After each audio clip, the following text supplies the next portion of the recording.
Olá, trilheiras e trilheiros, eu sou o Willy e você está na Trilha do Mundo. Bem pessoal, hoje eu estou aqui na trilha para a Cachoeira da Invernada, cachoeira lindíssima. Vou estar mostrando um pouco dessa trilha para vocês e no caminho tem pintura rupestre, é, canyons. Vamos ver aí essa maravilha que eu acredito que seja essa trilha e também essa cachoeira.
Mata fechada.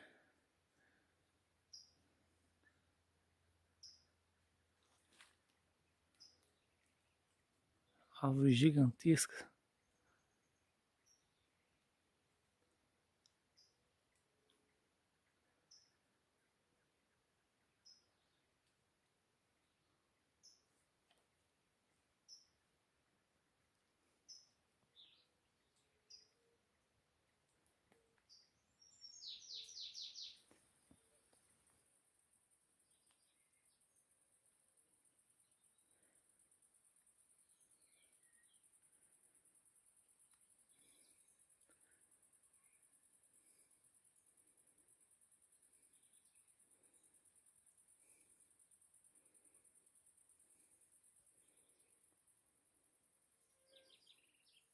Aqui pessoal, pintura rupestre aqui nessa pedra.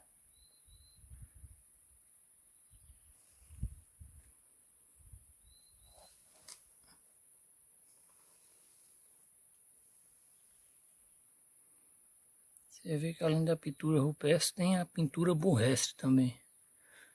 Os idiotas chegam num lugar desse aqui e quer deixar o nome.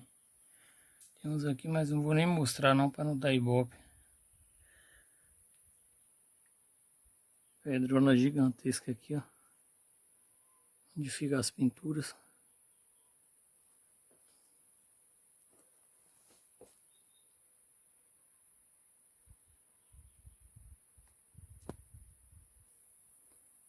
Uma bela visão daqui também, viu? Show de bola.